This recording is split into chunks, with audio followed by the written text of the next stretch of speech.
phase 2. Got this next one going. Hopefully this is taping just fine.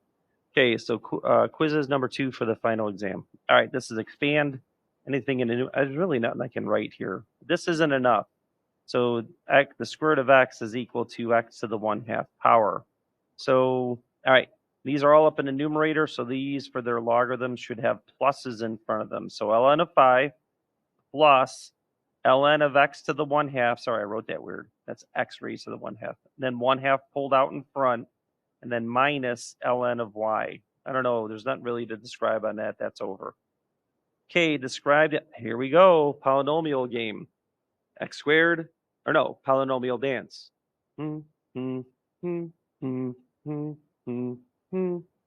Well, I screwed that one up.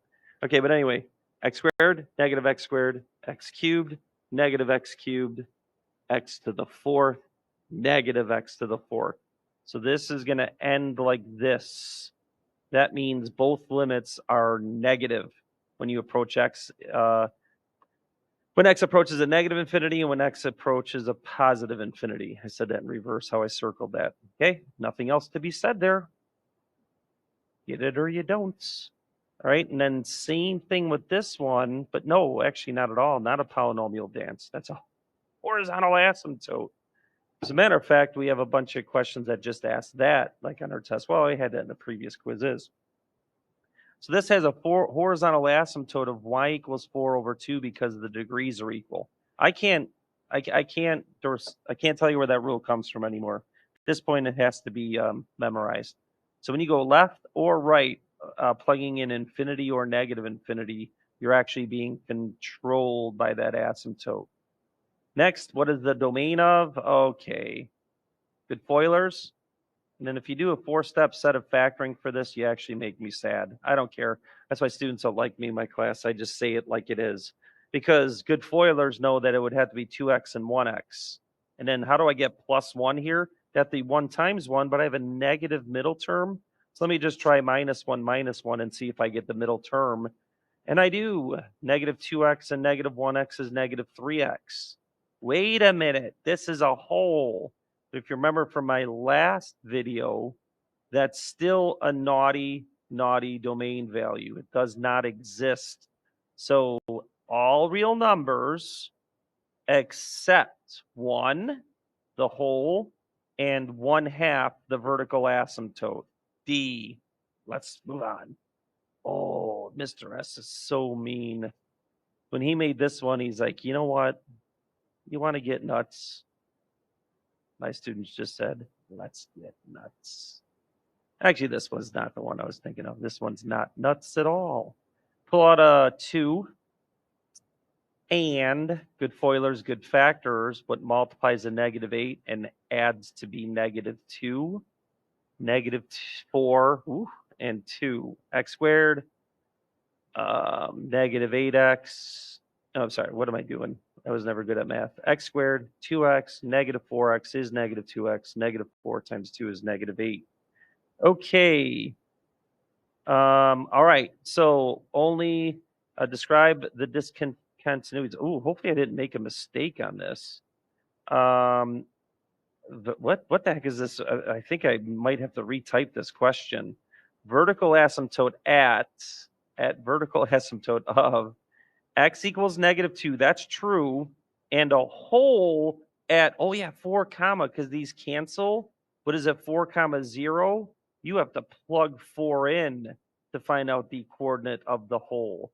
4 plus 2 is 6. So it's 4 comma 2/6, 1/3. So I don't know why I have that at. I don't know if I really want to change that. This one doesn't even make sense. I don't know why I put that. Maybe because of negative 8 over negative 8. I was like, hey, maybe some goofball would try to do that. And this is a false because this is a whole. It's not a vertical asymptote. I'm going to leave it. Someone will complain about it, of course. They always do. Rational function has these an asymptote. This is the one. You want to get nuts? Let's get nuts. So y equals 1/2. Okay. So y equals 1/2. I was really testing. That's true. That's true. Y equals 1/2 because these degrees are, you're gone. This would be y equals 0 for a horizontal asymptote because the degree is smaller on the top. Take a little time on this one. And I think I let the time go on this one pretty good. But wait a minute. And then I have vertical asymptotes at x equals -1 and x equals 4. That doesn't happen for this one. This just has an x equals 4 asymptote. So you're gone.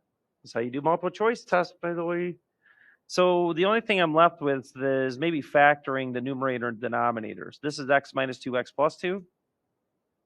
Take a minute on this one. This one's x minus 4 plus 4. Both of them have the same denominator. I got to take a GCF out first. Come on. No GCFs. And then this becomes good FOILers, good factors, x minus 4, x plus 1. Check your foiling there to make sure that's true. I have 8 minutes before my math 2. Why? Anyway, I'm yelling at the computer. Okay, now I'm looking at this. That couldn't work over here because this would be a hole then. So I'm going to go back and say, all right, looking at this, these don't cancel. So it's got to be this one. I have the horizontal asymptote, and then I have these factors which don't cancel. So that means these, x equals 4 and -1 are the vertical asymptotes. This doesn't work because this would cancel with this one. So you're gone. Process of elimination. All right, fast. Decreasing interval. That's just a real quick question before we went into the AP of, decreasing at a decreasing rate, which I believe happens next. That's decreasing. This is also decreasing as I read left to right. And you only name the x's. I don't think I gave you a false, name the y's in order to do this. No, you name the x's, the inputs that this happens. So -infinity to -1, and then 1 to infinity when I plug those in. Oh, no! That's the one. Ooh, I tricked you if you weren't looking. Maybe eye tricks on the quizzes. Careful on the final exam. Just, all or nothing. So just make sure. Decreasing at an increasing rate. That means it has to be concave up, and then it has to be decreasing at the same time. So where is there a concavity switch? It looks like somewhere around there. So decreasing is this and this again, but at an increasing rate, this is the part that's concave up. So now we're just talking about, oh my gosh, did I not put this in? Oh no, I think I made a mistake on this answer. No, I didn't. Oh, I actually was. I was panicking. All right, I do have oh, it is wrong. I don't have a negative on this, so I have to make a change. You won't see that. I'll make the change on the one before we send it out. So I knew something was wrong. Yeah, not perfect. Believe me, my wife tells me every day. All right, you didn't do that right. All right. Which function has an odd degree and a negative leading coefficient?